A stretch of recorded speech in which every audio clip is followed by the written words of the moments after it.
Red Sox fans have longed to hear it. The Boston Red Sox are world champions.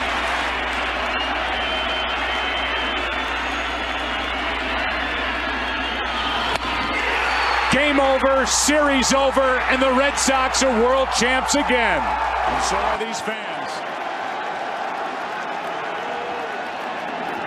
It hasn't happened at Fenway Park for 95 years. The Red Sox are world champions. Boston organization has been well run for a long time now. From the top on down, here comes a 1-2 pitch. Red Sox win the World Series. 5-1 the final tonight. And the best team in baseball wins it all in 2018. The Red Sox have won the World Championship. The Boston Red Sox beat the Los Angeles Dodgers 5-1. They win the World Series 4-1. And the Red Sox become the first team in the 21st century with 4 World Championships. Can you believe it? Welcome to another edition of the Pesky Podcast. I am the Ritt. With me today, I have my man DC, and we have Pesky Party Girls, Melissa and Christina, and we have our resident Baltimore Orioles reporter, Josh Linn. Let's start with DC. What's going on, man? How you doing? Good, man. I just enjoyed the first series of the year. Been waiting for that for a long time, especially after that pretty poor off season that we went through. I mean, it wasn't that bad, but yeah, man, I'm excited to see what happens the rest of the way. Oh, man. So the series started off pretty rough, turned out pretty good, I have to say. Melissa, Christina, what do you guys think of the series overall? That's what I thought. Love that dirty water. Yeah. Great. So, Josh, man, game 1, you were the king of the world. Then game 2, man, everything kind of like flipped in the 9th. You know, a routine pop-up ended in a walk-off home run that my man DC called. Yeah, he did. So yeah, I did. I'll steal it. Yeah, Man. not ideal. I definitely, if I had been given the opportunity to script that, I definitely wouldn't have written it that way. But yeah, you just kind of got to deal. And thankfully, it's only the first 3 games of the year. Got 159 left, so some encouraging things to take out of it as well. So not all is lost. yeah, let's sit there and start off. We're going to recap a little. We're going to go game by game a little bit. So, Josh, we're going to start with your highs. Game 1, a lot of good stuff happened. You know, Rushman had a career opening day. You know, going 5 for 5, home run, 4 RBIs. You know, Urias, he went 2 for 4, the home run with 2 RBIs. Mateo went 2 for 3 with 2 stolen bases. Like the Orioles, the first 2 games, they stole a combined 10 stolen bases in 2 games? 10, yeah. Mateo had 4 of those by himself. So yeah, like I said, there was a lot of good things offensively. Everybody seemed to even like Gunnar Henderson didn't have a hit the whole series, but he still had 5 walks. So, you know, a lot of good production up and down the lineup. Had Cedric Mullins had a really good series too. He had 2 home runs, and including one of them off of Sale, who's a lefty. And he struggled a lot against lefties last year, so that was really encouraging to see. The new signing, Adam Frazier, had a couple of hits. He had a home run today. So, yeah, the offense is great. The other stuff, not so much, but yeah. You know, you guys threw Gibson out there. He picked up the W. Batista picked up the save, but neither one was clean. You know, Kluber didn't even make 3 innings. He has a 13.5 ERA. he looked atrocious. For our opening day live show, it just wasn't there for him. Christina, Melissa, what were your takeaways from game one? Game one, even though we lost, that we scored 9. That just gave me a little bit of positive. Yeah. Okay, we lost by 1, and it sucks, but at the same time, okay, it was nice to see that our offense did come back from a 10-4 whatever, and then have a total of 9 runs. I was like, that was one positive. Yes. It was like this team had more fight in them. Like they're not, that was encouraging to see the fight they had. They didn't give up. Yep. Yeah. The Red Sox, I think that they're one of 3 teams in history to start their first 3 games with at least 9 runs scored. I think it was the 71 Brewers and the 76 Reds were the other ones. And man, I think 78 Brewers. 78 Brewers. Okay, yeah, 78 Brewers. So, your big highlight for opening day was Rushman. He sit there and set an opening day O's record, going 5 for 5. You want to talk a little bit about it, Rushman? Yeah, he was fantastic. And although I was a little surprised that the 5th hit is still counted a hit, I was very surprised. But no, started out with 6 consecutive hits, drew some walks, wasn't really tested behind the plate to showcase his defense really much at all. But to have him the full season this year instead of only a portion, because he only came up in late May, is such a huge plus for us. And to have him come out of the gate with the bat as well as he did is super encouraging. Yeah. Now on the flip side, you sit there and said Rushman really didn't need get tested behind the plate, but would you guys sit there and say that all the stolen bases that the Orioles got, would you sit there and say that's because of the new pitch clock rules, or would you blame it on the catcher, not being able to pick those off as well as they should? DC, we'll start with you. I'll put a little blame on the pitchers and the new rules, but if a team's stealing 10 bags in 2 games, you got to put the majority on the catcher, right? You know what I mean? They were running wild all over us. Mateo, what you said, he had 4 of those 10, which is incredible in the first 2 games. I'm going to blame that on Reese McGuire. The first 2 games, the rules definitely probably played into it a little bit, but I didn't really see it too much. A lot of the throws were weren't that great, to second base. So I'm going to put the blame mostly on Reese, if I'm going to be honest with you. Melissa, Christina, what about you ladies? I guess I would agree. Part of it is going to be because of the new rules and stuff, and the adjustments, and then the size of the bases now and all that stuff is going to play part of it. But yeah, I didn't see a lot of great throws by McGuire either. He's going to have to polish that up, clean it up, and get it better. Be better. Be better. Yeah, man, Reese is supposed to be our lead catcher, and he has an arm. It's just I don't know, if he's not getting the jump that he should, or he's not calling the right pitch to pick off. But it just looked a little sloppy there, in my opinion. Yeah. But man, the bullpen for the Red Sox, they ate up a lot of the bullpen on opening day. They went through. Let's see here. We went through Zach Kelly, Brazier, Ort, Winkowski, and Martin, all in the first game. And what surprised me a little bit was how they took Ort and they stretched him out. Like I got greedy with that. I have no idea what AC was thinking. Ort, he did great the first inning. The second one's where he got tore up. So I just don't know what his mindset was.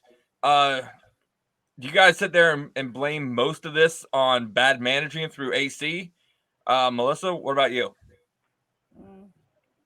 I'm not a fan of Ort being in for more than one, so I guess I would have wanted him to take him out, but I do try to trust AC. Yeah. But yeah. Hey, after 2018, when I called for AC's head after the first game, I learned, you got to trust him. I would have rather personally seen go from Kluber to Winkowski. That might have helped us out a little bit. But DC, well, what about you? What do you think about AC's managerial skills for Game 1? And AC, I trust, man. He's made some questionable calls in the past, but that's our manager. I stand behind his decisions.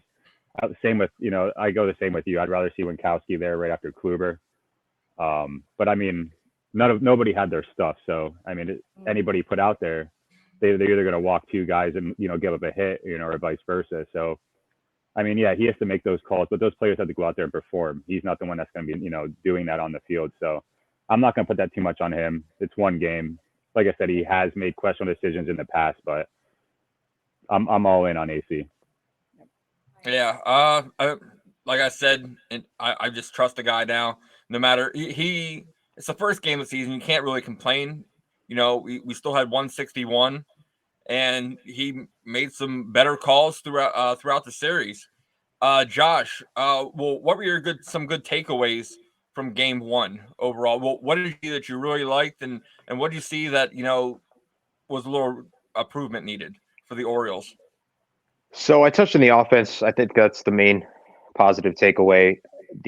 On the flip side, the outfield defense and the bullpen are a little concerning for me. Well, not so much the outfield defense because I think they'll come good. They have a proven track record. Like Mullins misjudged a couple of fly balls in center that dropped in, which is very uncharacteristic of him. And so I'm not worried about that, but it was just kind of it's consequential in this series, certainly. Santander misplayed a play or like a routine fly ball late in that first game. So they're going to have to tighten that up. And then the bullpen just seemed like they couldn't get through a clean inning. And it seemed like, like the Orioles got out to, the 8-2 lead, and then it was 8-4 pretty much right away. So, that's something that's going to have to improve, because that was, the bullpen was a linchpin of what made the Orioles successful last year. And if that's not consistent this year, it's going to be a bit of a problem. Yeah. We're okay for Game 1. We're going to close the recap up with our Game 1 MVP. So, Christina, let's start with you. Who was the Red Sox, in your opinion, MVP for Game 1?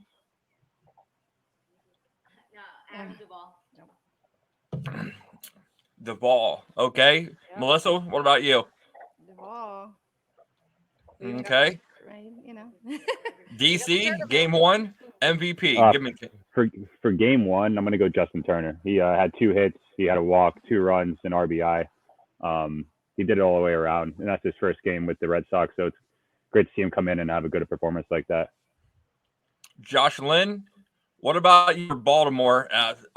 Personally, there's only one guy that you can pick for Game 1. Yeah, kind of hard to pick against somebody that went 5 for 5 and hit a home run. So Adley's the pick there. Shout out to Urias. He had a good game as well, but yeah, you can't pick against a guy with 5 hits. Adley just looks like a good dude too, all the way around. Like even off the field, yeah. He just looks like he's just a solid guy. Yeah, he's just like a big golden retriever. It's hard not to love him. That's a good way to put it. Hell yeah. He is. Me, I'm going to go Game 1 MVP. I got to go with my man Verdugo. He started the game off hot with that triple. I called a home run. I didn't get that until Game 2. Yeah. But he got a triple. He got a double. He had a lot of energy. And, man, the only thing in Game 1 that I seen was his base running needed to be a little bit more cleaner. So other than that, that was my guy because he started out the game on fire and got that Fenway Park crowd off their feet. So yeah, Game 2, well, it was another come from behind. But DC, let's start with you, the man that called it. What were your thoughts on Game 2? Yeah, Game 2 is kind of a roller coaster. I'm sure everybody will agree with me on that one. It looked a little bleak there for a little bit, But I don't know, man. About the 6th or 7th inning, just had this weird feeling we're gonna walk it off. I mean, I put that on Twitter, kind of as a joke, you know. So it's kind of cool now that it went, you know, it came true. But yeah, that game was excited, man. Even just like watching on TV, it just seemed like an October type atmosphere. Definitely was. I'm a big fan of the LED lights. I know I did see a couple of people online, you know, not a big fan of them, and I get it. But I mean, I think that was pretty cool. We could break those out as a walk off in Game 2 of the season, especially. And it was kind of funny seeing, like, at the end of the game. I hate to say this because, you know, Josh is on here, and that's tough to see as an Orioles fan. But it was kind of like watching a 2022 Red Sox. You know, watching the Orioles play in that last inning. It was tough to watch. Yeah, I mean, it's good stuff, man. I don't have too much to say about it. I'm just excited. It was excitement, man. Okay, let's bounce back. Josh, what was your thoughts on Game 2 overall recap? Yeah, it was like a roller coaster for me as well, except the track ran out at the end and then you just kind of blew off. So yeah, that again, like the offense was incredible. Overcame a poor starting pitching performance from Kramer. And then yeah, I just again the bullpen really I like it as much flack as McKenna has gotten for dropping that ball. It never should have gotten to that point. It was another, you know, instance in which they were up 7-1 at one point. So the bullpen kind of made that into a reality. Batista was a little bit shaky, although he got his fastball velocity back up to normal. It was a little lower on opening day, but yeah, it's just all that good undone in about 2 minutes at the end there. Yeah, and Jansen didn't even know what he thought the game was over. You know, so he wasn't even sure what was even going on. So Melissa, Christina, well, what about you ladies? Let me start with how we started our day.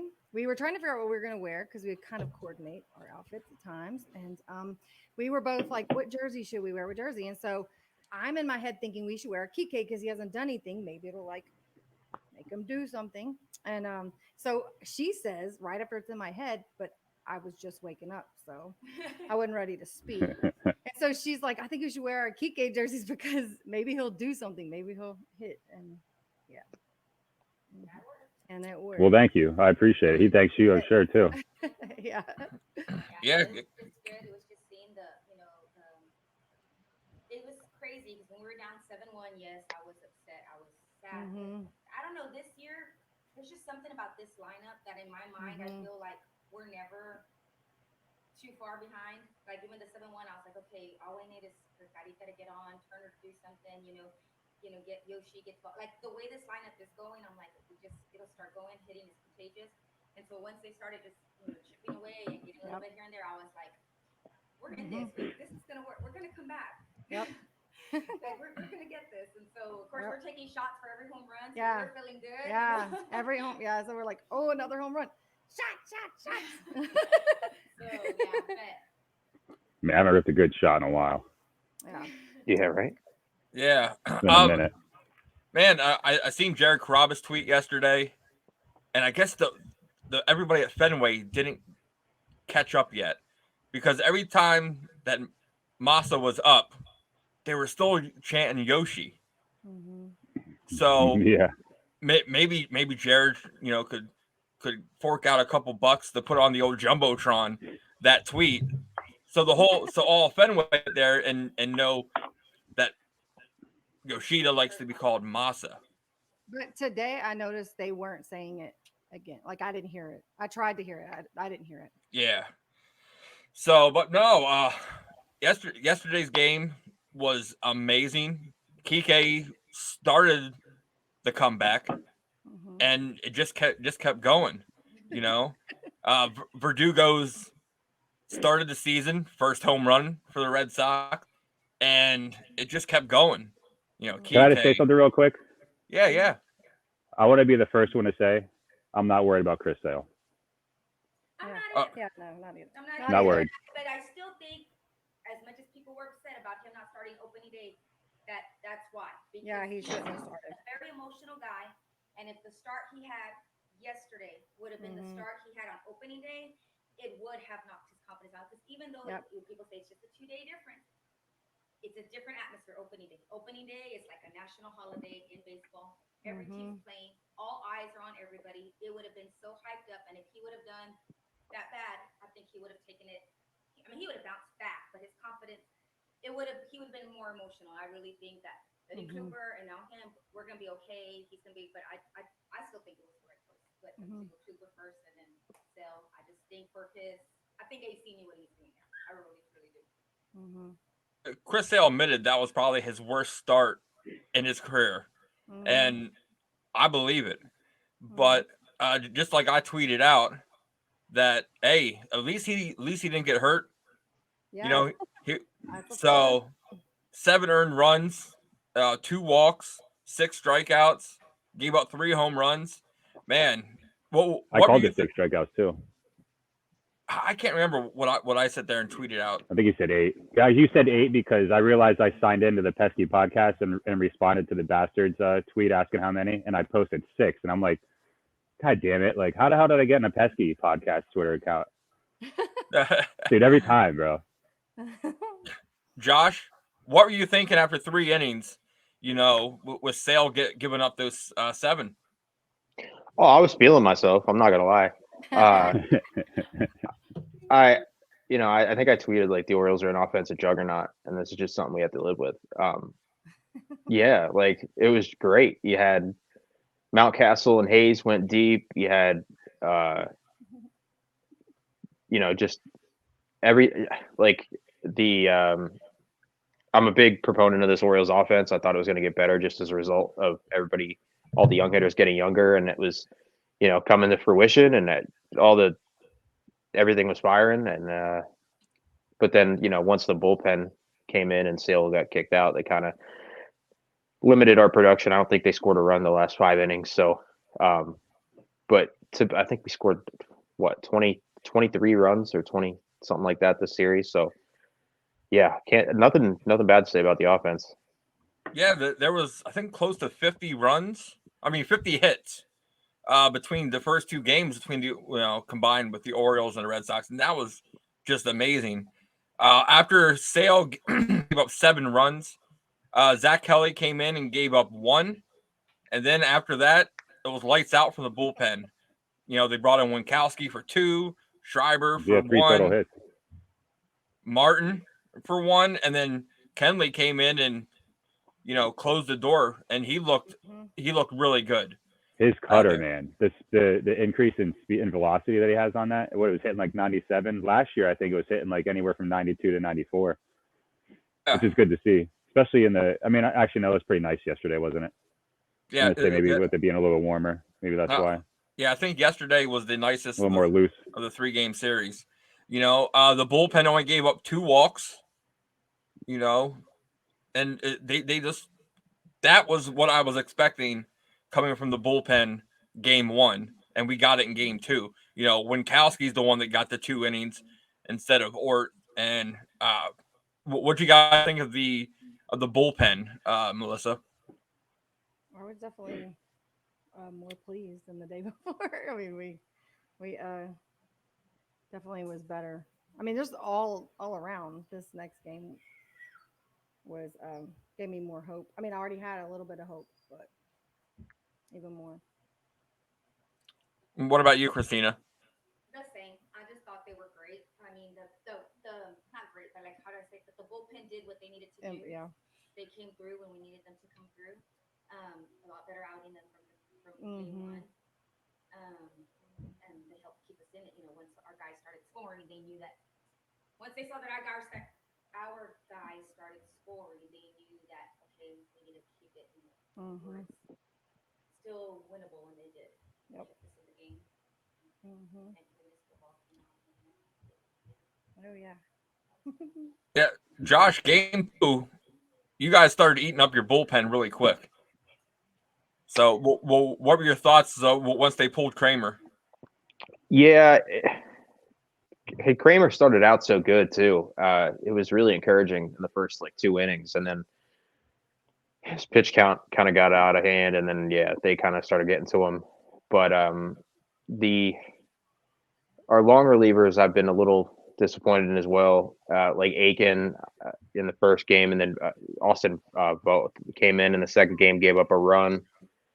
So going to need a little more stability out of them. And he only pitched 1 inning, which is a little disappointing too, just given how, Gibson didn't go very far. And obviously Kramer got pulled in the 4th. So, it's not sustainable if they want to be a playoff team, certainly. And, it's try to remind myself that it's obviously only a 3-game sample, but they're going to need their starters to get deeper into games first and foremost. But in the event that they don't, the bullpen's got to be a lot more stable than they showed in the opening series. Yeah, and didn't you sit there and say that their bullpen was one of their stronger points that you thought? Last year it was. I definitely thought there were guys that were contenders to regress. But although one of them was Joey Crable, who didn't even make the team, but Brian Baker was a guy I was a little bit worried about, who was shaky in both games that he pitched. Cieno Perez gave up a run in the second game. He was our main setup guy. Now there are Dylan Tate, who was our setup man last year, is injured. Michael Gibbons, who they signed in the offseason, is injured, and they would be 2 guys who assuredly would have been in the later innings. So that's one little caveat, I guess, to this, is that they have some help on the way. It was for them to, go from arguably the strong point of the team to a glaring weak point is a bit of an alarm early on.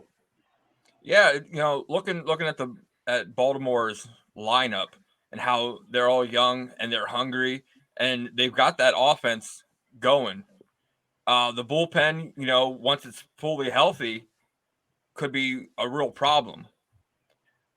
What stops Baltimore from going out to get those 1 or 2 pitchers to help them, especially when John Means comes back and he's healthy, to actually start contending?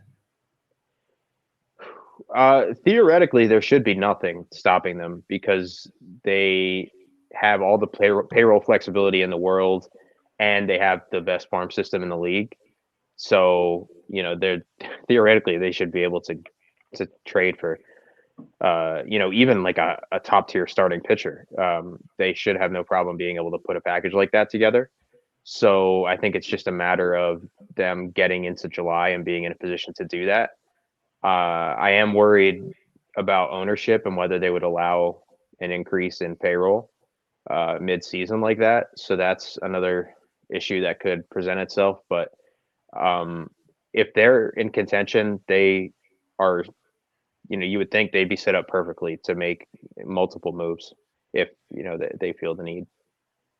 Yeah, I'm sitting there and I have to agree with you on that one.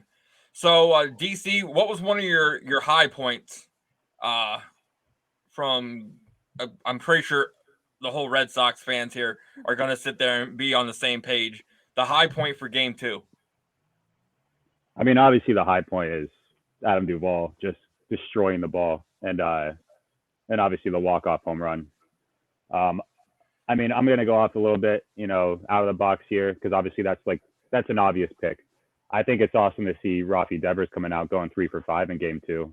And then even as we're going to touch into today's game, just seeing him come out kind of hot, we needed that from him. And so I'm going to go with him. I think he was kind of a highlight to me. He got on base and he set the table a lot for Duvall. And he had that little blunder, I believe, at second base where he slid off, but it's early in the season, that's going to happen. And you kind of got to chalk a couple of those up a month with Rafi Devers with his play. You know what I mean? But yeah, obviously Adam Duvall, if I had to choose, but Rafi Devers was a bright spot for me, just going 3 for 5, getting that back going early in the season. Melissa, what are you thinking in? I mean, obviously Duvall, but Kike. I've just been wanting him to hit, and he hadn't been doing it. And when he catches on fire, he catches on fire. So I was just waiting for that. I was like, please, Kike. Every time he came over, Kike, come on, Kike. He's typically a slow starter too, so that's good to see. Yeah, definitely. So thank you for wearing those jerseys. I'm giving you all the credit, both of you. Yep. Christina, what about you? Same thing, Duvall, but I'll be honest. Like, I like the idea that Verdugo got a home run, that Rafael was doing what he's supposed to be doing, that Massa was coming out and doing, you know, and Duvall, like, to me, and Geekin got it, like, I don't know, they were doing good. It was great to see everybody pretty much get a hit when it needed to be, you know. I'm like I said, I would pick Duvall as MVP because of course he get the walk off, but I love Massa. So y'all that before he's my player this year. Yeah. You know, I'm really hoping he gets Rookie of the Year. I ordered my jersey for him yesterday. Yeah, we ordered a lot of stuff last time. I got on ITM podcast, a bunch of their stuff, and she got some of their stuff. She got some of my shirt stuff. We were spending money. I got to get on your site. I got to get on there and order some shirts. Oh, I mean, I got. She made the Massachusetts one. Yeah, we got the Massachusetts now. We had that on the site. Touch 'em all Duvall. I got that one. But anyways, I'm just MVP. Yes, would be Duvall because of what he did. But like I said, I was happy to see he could get a hit. Verdugo, especially because I feel like Verdugo came in with a little bit of a chip on his shoulder because of all the hate he's taken, all the, you know, and I think he's got something to prove. Yeah. And I think he's going to do it. He's going to do it. I think he's going to prove it. And I just liked what I saw all around as a team yesterday to come back from a deficit 7-1. Yeah. And make little things happen here and there, you know, and capitalize on it. Yeah. Josh, what about you? What was your high point if you could choose one from game 2? Somewhere in the middle of the game when we were up 7-1, 8-1, 8-2. That would probably be the high point. But Austin Hayes killed it too.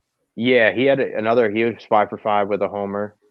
So watching him was nice. I think just Cedric Mullins, his being able to take sail deep and have success against lefties again is super encouraging because he was really bad. I think his OPS was under 600 against lefties last year. So if he can even get that up 100 points, he would be back to an all-star form like he was in 21. So that was really nice to see. Rutschman continuing to build off of his start to get a hit was nice to see. Mateo continuing to cause havoc on the base pass, although he did something to his hand. He didn't play today. So that'll be interesting to monitor going forward. But just I know I sound like a broken record talking about the offense, but they stood out. Yeah, and 9 runs or 8 runs or 10 runs, you usually can win a game. I mean, it's just but I'm saying, for both teams, highlight for both teams that all the teams scored at least a decent amount. Yeah, and I was kind of surprised that they had Urias lead off, and he went 0 for 5. Was it because of the lefty matchup that they had Mullins so far down in the order? Yeah, I almost certainly. Urias was an interesting choice though, because he's not super prolific getting on base. He's a fine player, but I don't know. I guess they're just kind of riding a hot hand, but and I guess Henderson would be another choice, but again, that's the lefty matchup. So it was a bit of an interesting choice, but Urias is capable with the bat, so it was nothing to be critical of Brandon Hyde over. Yeah, me personally, I'll take the ball home run again, like everybody. But my moment is when DC tweeted that out. Yeah. That was my moment there. Whenever it happened, we were like, DC said it. Woo! We were like, DC. So we were like, shots for DC. So that is my moment when DC tweeted that out. That crazy. That changed the whole game. AC must have seen it. He had to have. I hope so. Shout out AC. But Adam Duvall had 13 total bases yesterday. Wow. That's disgusting. That's crazy. That's unreal, dude. But no, I appreciate that, Josh. I'm glad that I could be a highlight of your day. Hey, I can't wait till we actually get to go to Fenway. That's that is gonna be an experience and a half. Not only going there, but going there with you. You know what I mean? Oh, man, yeah. you're gonna make me blush. Well, I guess Jonathan's going too, but Yeah, yeah. But I'm just man, not driving home because I'm getting drunk.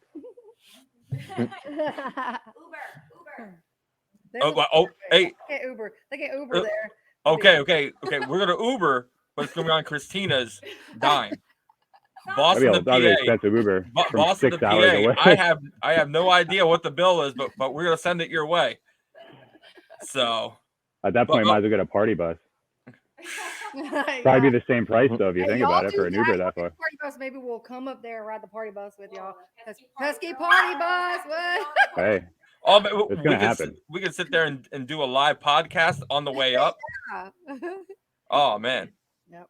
So we're gonna go all the way around for the Game 2 MVP. We're gonna start with Josh. Who do you think for the Orioles was Game 2 MVP? Yeah, definitely Austin Hayes, 5 for 5 with a home run and an RBI. Again, hard to pick against a guy that had 5 hits. But honorable mention to Mountcastle, who had a homer, and Cedric Mullins, who had the 3-run homer as well. Yeah. And you got some easy ones. Yeah.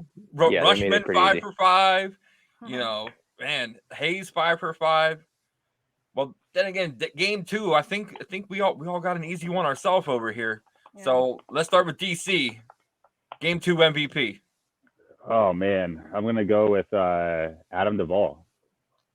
Enough said. 13 total bases.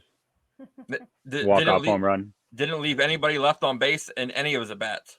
And you know what? It was awesome too to see that because he got struck out on 3 straight pitches in Game 1 by Bautista. So to come in and make up for that and have an amazing game, I love to see it. He just seems so much more patient. He's I don't know. I know it's very early, small sample size, but it's just cool to see him succeed right away. I know a lot of people are kind of harping on that signing and kind of talking shit on it, but I hope they're eating their crow now. Mm-hmm. Exactly. During spring training, they were going. Man, I love the new shirt that you guys came out with. Touch 'em all the ball. Yeah. I tried to get a little something myself going off. 5-spot Duvall and Fries instead of 5 guys. The 5-spot, especially when you had those people saying that they didn't want to see him in the 5-spot. Mm-hmm. I don't know. He looked pretty comfortable there. Mm-hmm. So, but Melissa, who was your MVP for Game 2? In case you can't sit there and see that, it's touch 'em all and the ball. Twitter, get the link. Yeah, socksaddicts.com. Yep. Buy the shirt. Buy that shit. Buy the shirt. Christina, same. I mean, you have to give it to him. You have there's. He's the one that gave us our first LED show. Let's go. Woo! Me personally, I'm gonna go with co-MVPs. And DC, you know where I'm going with this. Duvall and DC. Double D. Yeah. Woo. Man, you really are going to make me blush. You're like a DC MVP. No. Yo. I might not put that on the site, but I might make this shirt. You never know. Yeah. That'd be sweet. So, yeah. I people are like, who the hell is DC? Like, who is DC? Like, hey, they're going to be messaging you and be like, are you sure you didn't mean AC? Yeah. Like, no, DC. It was a typo. DC. So, man. ACDC. Excitement from Game 2. Hey, I do want to say one thing. I know it's early in the season, and I don't want to jinx it, but I will take my lumps for not believing in Alex Verdugo as much as I probably should. I know it's very early. But he has performed, and I got to give him that. And I can admit my wrongs when I say them. I just need to see him make the whole year complete. Have a complete year. Yeah. Bring some of that power back. I want to see him hit 20 home runs, hit 285. I know he can, but like I said before, I think it's just not to bring up the Betts trade. I think it's just I expect a lot out of him. Ooh, I like that shirt too. But I expect a lot out of him, because we did trade Mookie Betts for him. And I know he wasn't the only piece, but he is growing on me. You know, his play. I will say his play is growing on me. I wanted to own up to my bad take from prior weeks. Hey, I sit there and respect that. Verdugo's energy is what we need for that opening, that leadoff spot. Yep. So, man, DC, much respect for that. Not too many people would actually admit that. So, but game 3, we brought the hot bat over to game 3. Yes. So, Yes. Sox won 9-5 today. Houck, he was the first one to go over 3 innings. He actually made it to 5. Mm-hmm. You know, he looked really, really good until he went to the second time through the lineup. Yeah. And that seems to be, in my opinion, Houck's MO. He can make it through the whole first lineup. But as soon as the second time comes around, that's when he has problems. That's why I've always said Houck is a middle reliever. Yes. He belongs in the bullpen. Yes, agreed. So, guys, we're gonna start with Melissa. What did you think about Tanner Houck today? I was pleasantly surprised. I was hoping he would do very well, but after spring training, I was not certain of that. So, but I wanted him to go. We both wanted him to go the full 5, doing well. But yeah, I agree with you on where he should be. And he, I don't really see him as starter, but I mean, he did it. I mean, he started out strong. Yeah, today he kind of looked like the right-handed version of Chris Sale we should have. You know what I mean? He was hitting the locations the first couple innings, hit every spot he wanted. See, the dog is going crazy. See? The dog's like, yes. But DC, what were your thoughts on Houck today?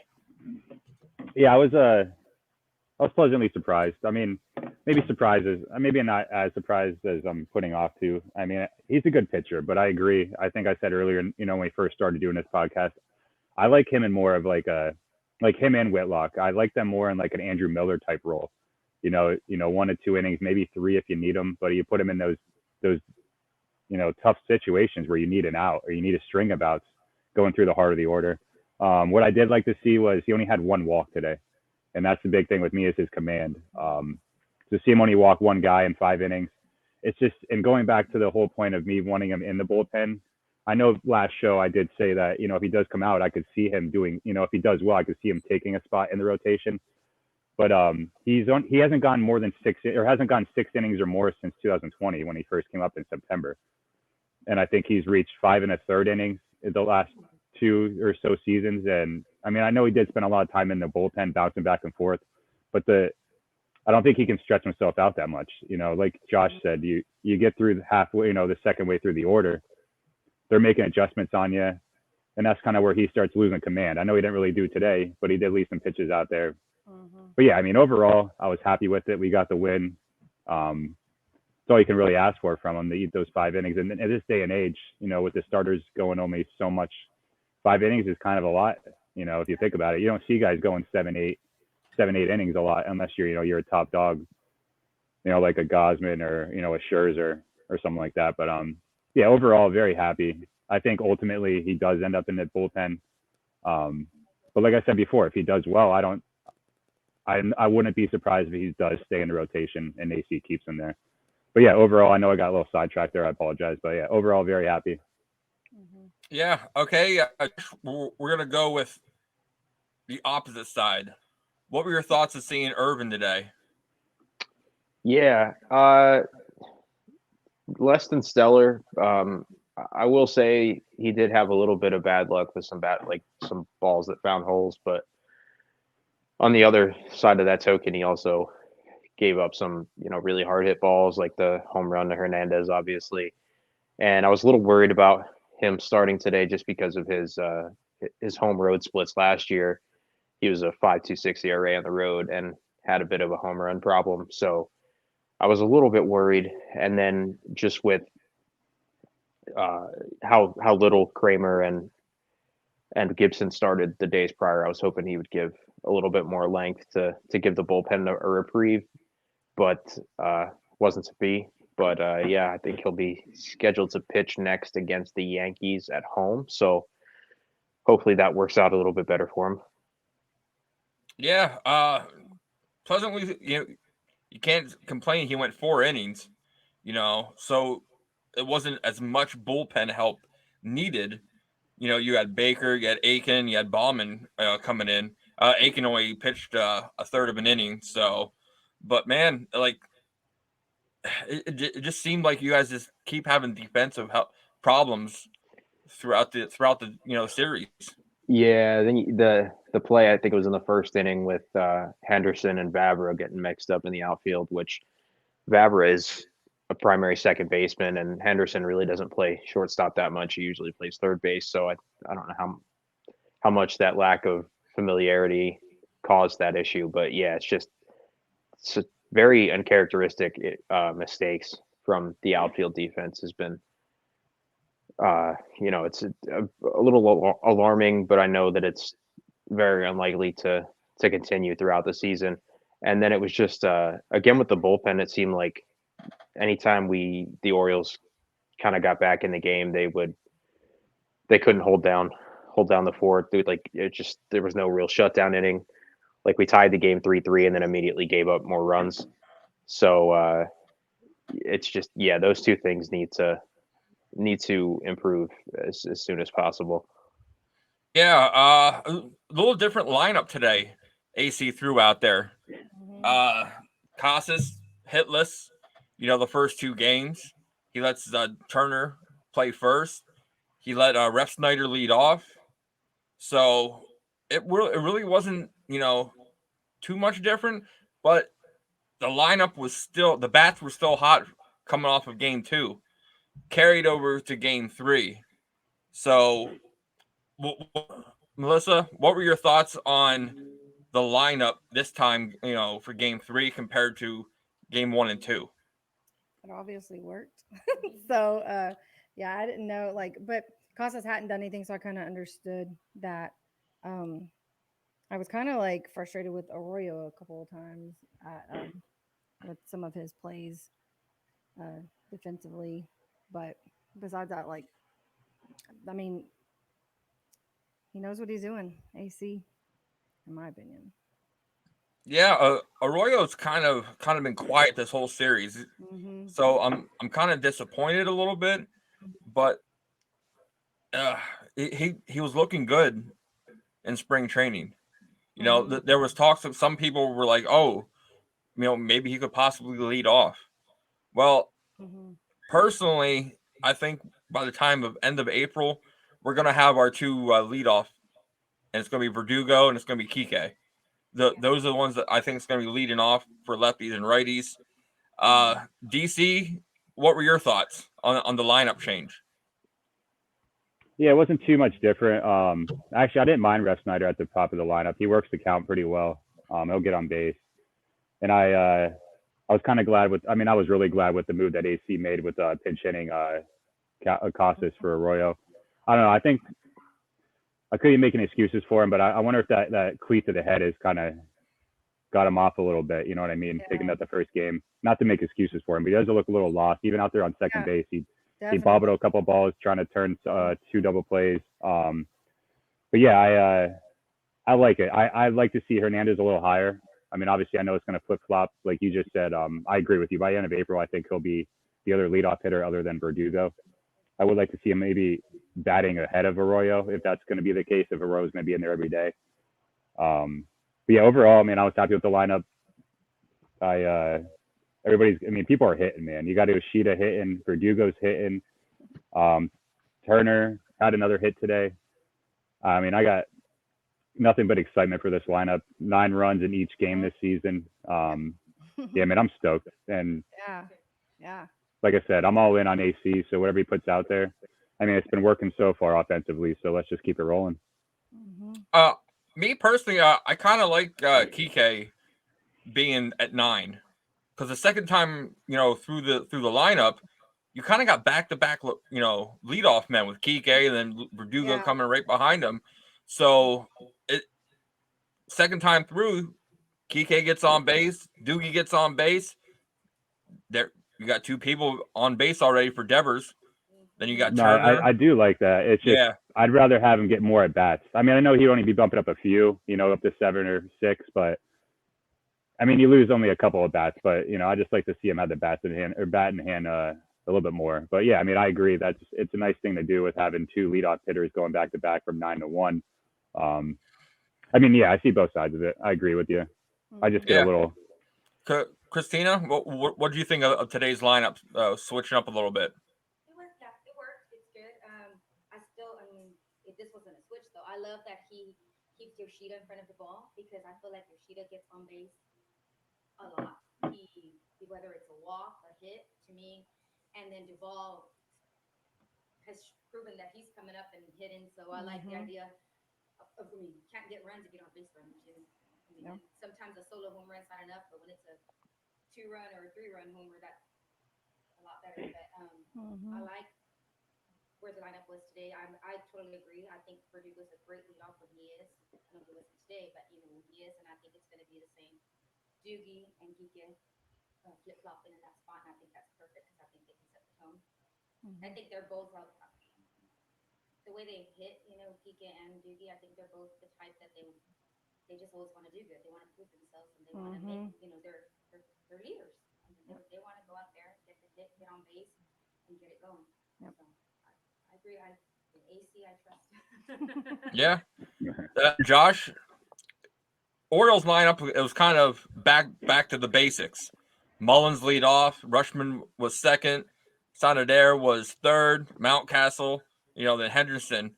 I was a little surprised that they put Austin Hayes down so far after coming off of the big game 2. Yeah, I was as well. Although I guess you could argue that most of the offense has been hitting well. So, and he's not he doesn't have the best approach at the plate. He's very aggressive, doesn't take many walks. So I think that may have played into it. I was a little surprised not to see Kyle Stowers in the lineup and to see Vavra in left field. Again, just because Vavra is not a natural outfielder and Stowers hadn't played yet. So, and he's somebody that I'm personally high on. So I would have liked to see him get some at bats, but yeah, the lineup's going to be pretty easy for Brandon Hyde to fill out this year. I don't think there's going to be much in the way of shuffling. Although like Henderson got moved down a little bit today because he was kind of scuffling a little bit in the first few games, but I think once the season kind of gets into a steady pace and they kind of figure things out, that the lineup will be pretty static throughout the year. Yeah, I probably would have put Hayes myself. I would have flip-flopped him and Henderson and put Hayes in the 5 spot. That might have protected Mountcastle a little bit more. Mm-hmm. But overall, your bats just got a little cold, in my opinion. Yeah. Certainly, like the last pretty much half of game 2, and then Mullins was the main run producer today. He had, I think, 3 of the 5 RBIs. So yeah, between and him, Frazier had the other home run. So there really wasn't a lot of sharing the wealth today. But like I said, it's only one game, and like with Henderson, he doesn't have a hit yet, but 5 walks for someone his age to be doing that and not pressing and hacking up there is really nice to see. And especially because he has a history of being a free swinger in the minors, and that was something he improved upon last year. So it's nice to see him sticking with the new approach and, trusting his process. So, I'm not too worried about that. I think, no, I don't think Mateo's going to be getting on base twice a game, like he was this series, but for the most part, I think, the offense will be fine. Yeah, well, Rush was a big surprise this game, I think, for the Orioles. He went 0 for 5, after going big out. So, but okay, who do you think was your series game 3 MVP there, Josh, for the Orioles? Got to go Cedric Mullins. 2 more hits, 3 RBIs, including his second home run. His power dipped a little bit last year after he had the 30-30 season in 2021. So it's nice to see that coming around. And then honorable mention to Adam Frazier, who was much maligned as a offseason acquisition by pretty much all Orioles fans, myself included. But he's been acquitting himself well so far this series, and then he had a big game today. So those two were the standouts for the Orioles. Yeah. A little bit tougher for you to actually choose between the two because you didn't have a 5-for-5 game. Yeah. So total letdown. DC, Red Sox side, who was your Game 3 MVP? I'm going to go with Yoshida. 2 hits, a walk, a stolen base, 3 runs, and 2 RBIs. I know Duvall had a great game. I'm going to go against the grain a little bit on that one, but I'm going to go Yoshida. I'm also impressed, too, because I'm pretty sure over in Japan they play in all domes, correct?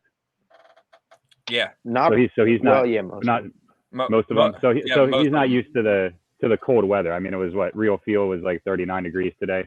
To see him come out and get some hits. I mean, I know it might be something small, but I mean, those small things coming over to a different culture and everything like that, not just weather, but the people. Glad to see him perform early in the season, early in the series, and then throughout the series. I've heard Boston is the Tokyo of the West.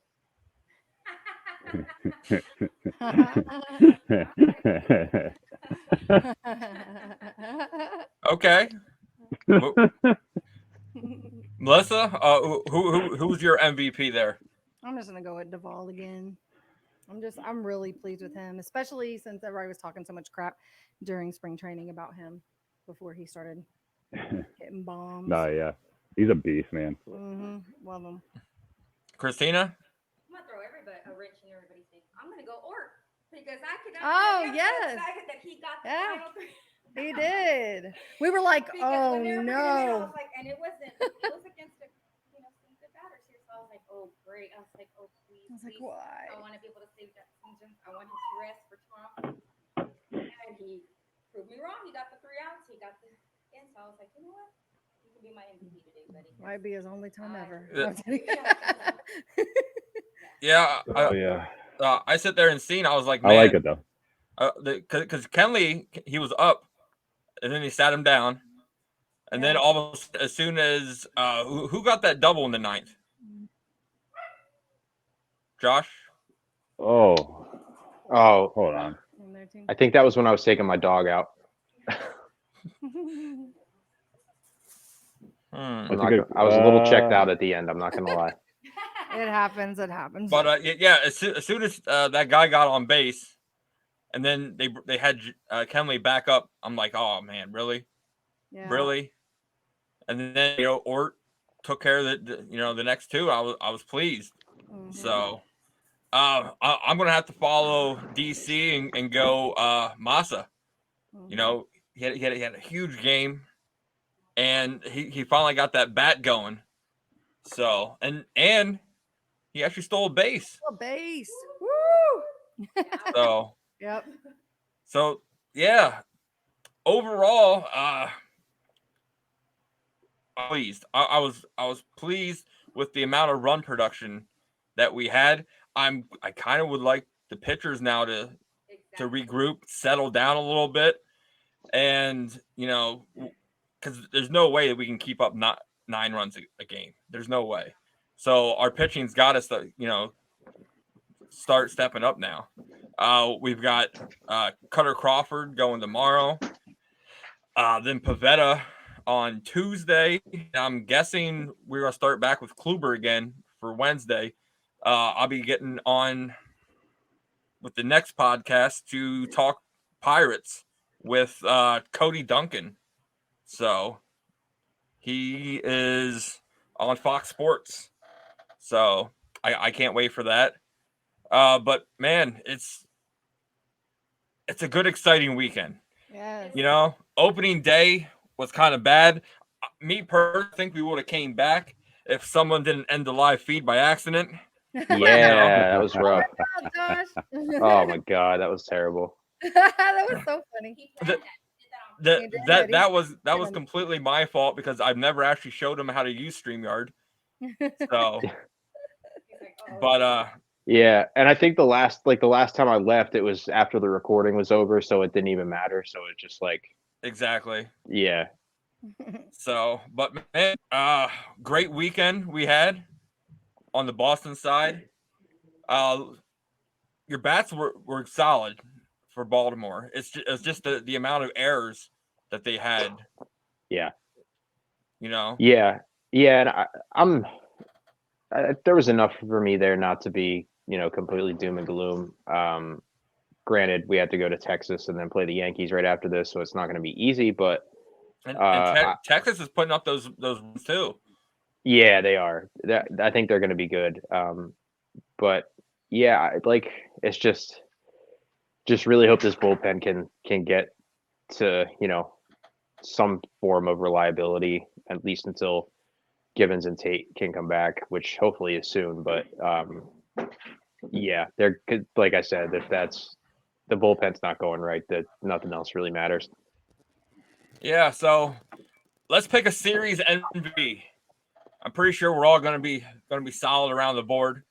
So series MVP, we'll start with you, Melissa. Duvall. Christina?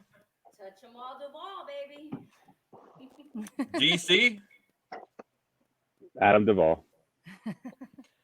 Sorry, DC. I'm gonna have to take you out of this MVP race. I'm gonna go Duvall also. It's fucked up, bro. Who's your MVP up there or down there in Baltimore? Probably. I'm gonna go Mullins. It's probably a little bit off the board, but he was producing consistently throughout the series, and like I said, to be able to have the success he did against lefties with the 2 homers. So yeah, gonna go Mullins. And he was the one. Well, he had the 2 little mishaps in the outfield, but offensively he was rock solid. So right there, you heard it. The recap for the Series 1 Red Sox Orioles. Red Sox are now 2-1. Orioles are 1-2. Man, it's this here. The Pesky Podcast is your one-stop shop.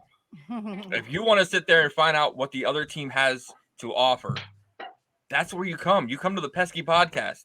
We got Josh Linn, who is our Orioles guy, our go-to man. For every series we play Baltimore, Josh will be on to help us out. The matchups, the lineups, the insight. I got Cody coming on next for the Pirates series coming up starting Monday. That's going to drop tomorrow morning. So, man, great things are happening. Final thoughts.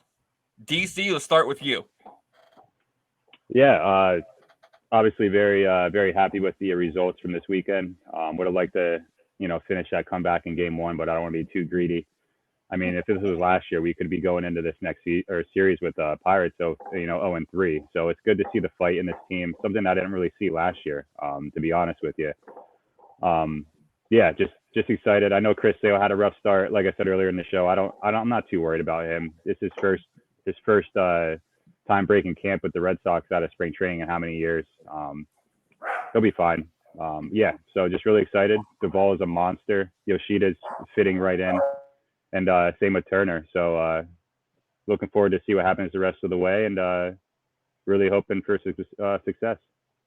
Man, I don't know, but that dog does not agree with your outlook on Sale for some reason. So, Melissa, well, what are your thoughts? I agree mostly. I mean, pretty much all with what DC said. I'm excited. Like, I'm really excited. I mean, I'll be honest. Like, when we're playing the Orioles, just in my head, I would never say it out loud, but I was concerned about the fact that we won the series. That's a good thing. That's a good team, man. They're gonna make some noise in the AL East, the Orioles, especially when they get the young guns up from the young arms from the minors. They're gonna be a problem. Yep, definitely. Christina, the dogs agree. The dog and the dog goes wild. I'm optimistic, very optimistic. I think this team is not going to be the same team as last year. I think we made the adjustments that needed to be made. There be more made for Mhm. But we won our first series in our division. Last year we didn't do that till August. Mhm. So like, you Yeah. know, I mean, to win a division series, so I'm optimistic. I really think this year is going to be good. I still think we're going to make the wild card and be in the playoffs. I feel it. I don't think we're going to win our division, but I think we will be a wild card. And the dogs agreeing. They are. They're like, woof. So, Josh, well, what were your closing thoughts here for the series? Well, I was one ball hitting the heel of Brian McKenna's glove away from being really excited. But no, it's just one series, so I'm not too disappointed. And like I said, so a lot of the stuff is things that I expect will remedy themselves rather quickly. Like the Orioles are a good defensive team. They're not going to be a bad defensive team like they were this series. It's largely the same group of guys, so that'll sort itself out. The pitching, it's going to need some more innings out of these starters. Certainly, we got Bradish going against Texas. I'm excited about him. I think he has a chance to be our best pitcher. So I'm definitely going to give them a little bit of time before I rush to judgment. But there's a lot there to be optimistic about. So just hold on to that. And also, we had the influx of minor leaguers coming throughout the season. So there's no shortage of reinforcements. So yeah, still optimistic about the season at large. Yeah, you guys can be calling up people at will, pretty much. Yeah. Like Grayson Rodriguez, his first start in AAA was a little bit shaky, but he should be up sooner rather than later. And then they have a couple of middle infield prospects at AAA who could be up by the All-Star break. So, if any of the current bats fall off, there are guys waiting to replace them. So, yeah, as optimistic as I've been as an Orioles fan since 2014. Yeah, man. My final thoughts is, man, I love that dirty water. So throw some dirt on it, Justin Yeah. Turner. We're just keep rolling. We got Pittsburgh coming into town. It's gonna be an exciting series. So, but here for my man DC, for the Orioles aficionado Josh Linn, and for the Pesky Party Girls. Whoop, whoop. Thanks for tuning in to the Pesky Podcast. See you guys next time.